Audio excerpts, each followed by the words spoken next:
Assalamualaikum warahmatullahi wabarakatuh. Semangat pagi dan sehat selalu. Pada kesempatan kali ini, Ibu akan membahas tentang istilah-istilah penting pewarisan sifat pada makhluk hidup. Sebelum pada pembahasan inti, terlebih dahulu kita harus mengetahui tentang pewarisan sifat atau hereditas. Merupakan penurunan sifat dari induk atau orang tua kepada keturunannya atau anak. Ilmu yang mempelajari tentang pewarisan sifat ini disebut genetika. Bismillah, istilah-istilah penting pewarisan sifat pada makhluk hidup. Kromosom adalah materi genetik yang berupa benang-benang halus atau kromatin yang berfungsi sebagai pembawa informasi genetik kepada keturunannya. Bagian-bagian kromosom, sentromer, kromatid. Autosom adalah kromosom tubuh, berfungsi menentukan sifat-sifat tubuh suatu organisme. Dilambangkan dengan huruf A besar atau A kapital, berasal dari kata autosom. Berjumlah 22 pasang atau 44 buah autosom. Terletak pada sel tubuh, berpasangan, sehingga disebut kromosom diploid, ditulis 2N. Gonosom adalah kromosom kelamin, berfungsi untuk menentukan jenis kelamin suatu organisme. Berjumlah sepasang atau 2 buah gonosom.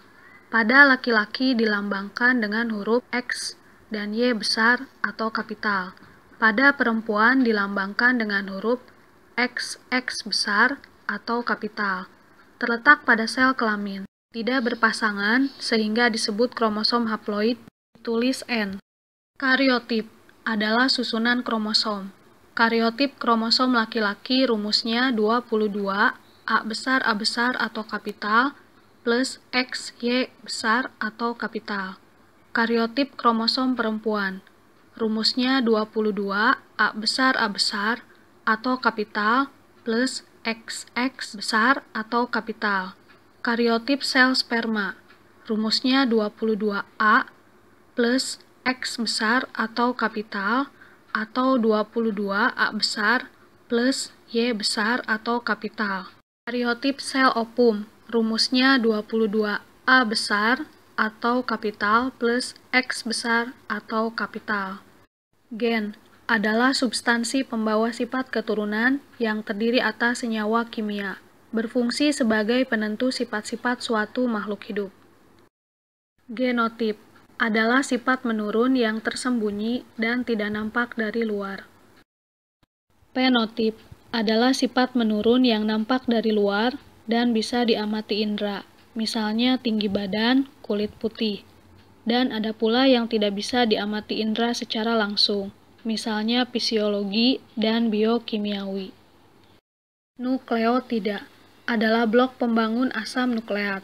Nukleotida tersusun dari 3 subunit, yaitu gugus basa nitrogen heterosiklik atau basa nukleotida, gula pentosa, ribosa atau deoksiribosa, dan setidaknya 1 gugus fosfat. Nukleosida adalah senyawa yang tersusun dari gugus basa nitrogen heterosiklik dan gula pentosa. Jadi pada nukleosida belum ada gugus fosfat.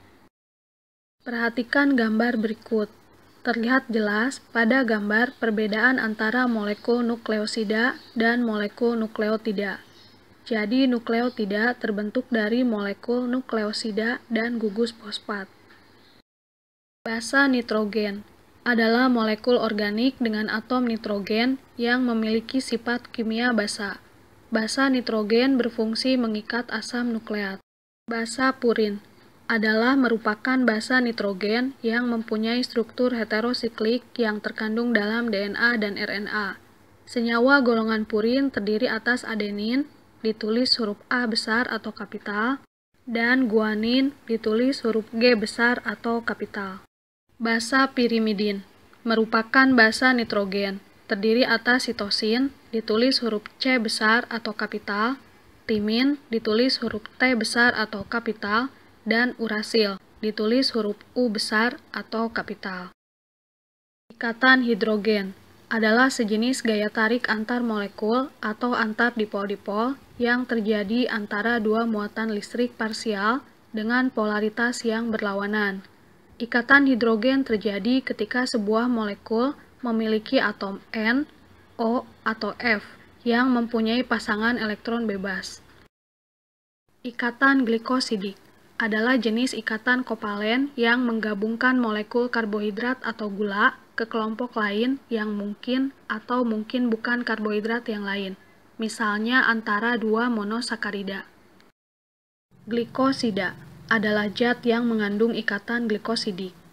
Ikatan fosfodiester adalah ikatan yang membentuk tulang punggung untayan asam nukleat.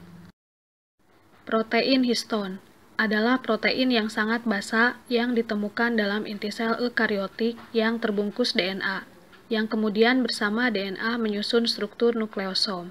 Histon adalah komponen protein utama kromatin, bertindak sebagai gulungan di sekitar DNA, berputar, dan berperan dalam regulasi gen. DNA adalah asam deoksiribonukleat merupakan molekul pewarisan sifat. RNA adalah asam ribonukleat, juga merupakan molekul pewarisan sifat. Perhatikan gambar struktur molekul DNA dan RNA berikut. Dalam pewarisan sifat, DNA memiliki peranan yang cukup penting. DNA merupakan pembawa informasi genetik dan terlibat dalam semua proses herediter dan biosintetik pada organisme. Selain itu, DNA juga menyintesis RNA dan secara tidak langsung mengontrol sintesis protein. DNA berbentuk seperti rantai panjang yang saling berpilin dengan struktur double helix, merupakan gabungan dari nukleotida. RNA memiliki peran dalam sintesis protein. RNA biasa ditemukan dalam nukleolus dan sitoplasma. RNA hanya terdiri atas satu untai saja, sehingga tidak membentuk double helix.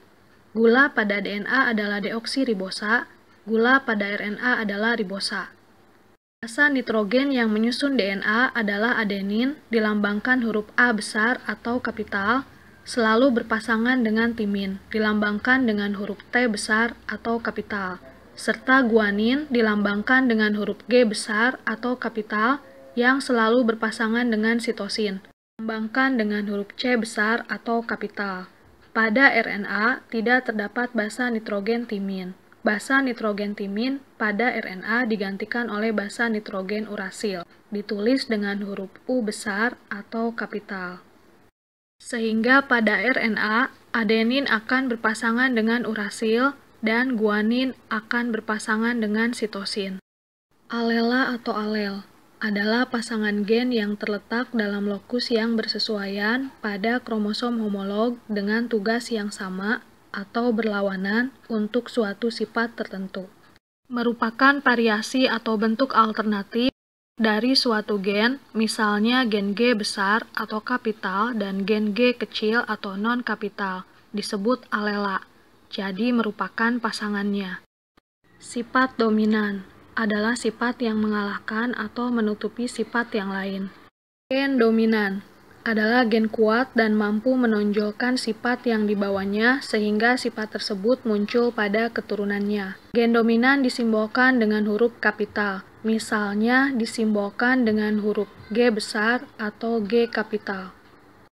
Sifat resesif adalah sifat yang dikalahkan oleh sifat dominan. Gen resesif adalah gen lemah dan tidak mampu menonjolkan sifat yang dibawanya jika berpasangan dengan alela yang bersifat dominan atau normal. Gen resesif hanya bisa memunculkan sifat yang dibawanya pada keturunannya jika berpasangan dengan gen resesif lain.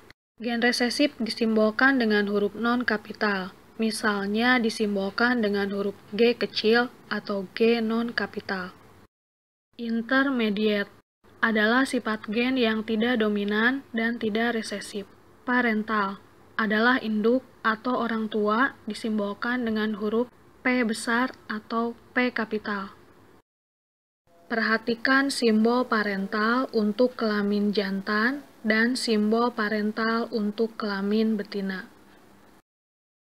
Filial adalah keturunan atau anak, disimbolkan dengan huruf F besar atau F kapital. Monohibrid adalah persilangan satu sifat beda. Dihibrid adalah persilangan dua sifat beda. Homozigot adalah zigot yang mempunyai pasangan gen yang sifatnya sama atau identik. Homozigot dominan adalah pasangan gen yang sifatnya sama dan bergenotip dominan, misalnya disimbolkan dengan huruf G besar, atau kapital. Homozigot resesif adalah pasangan gen yang sifatnya sama dan bergenotip resesif, misalnya disimbolkan dengan huruf G kecil, atau non-kapital. Heterozigot adalah zigot yang mempunyai pasangan gen yang sifatnya tidak sama atau tidak identik. Genotip heterozigot misalnya disimbolkan dengan huruf G besar, G kecil. Galur murni adalah tanaman yang memiliki sifat yang sama dengan induknya. Demikian pembahasan yang Ibu sampaikan tentang istilah-istilah penting pewarisan sifat pada makhluk hidup. Semoga bisa dipahami. Perhatikan tabel ciri tubuh anggota keluarga berikut. Isilah tabel tersebut. Isi juga pasangan basa nitrogen pada rantai DNA berikut. Kemudian, jawablah pertanyaan berikut berdasarkan pada tabel ciri tubuh anggota keluarga dan sertakan juga fotomu dan keluarga. Silahkan dibuka classroom-nya untuk menyerahkan tugas tersebut. Sekian, terima kasih telah mengikuti pembahasan ini sampai selesai. Wassalamualaikum warahmatullahi wabarakatuh.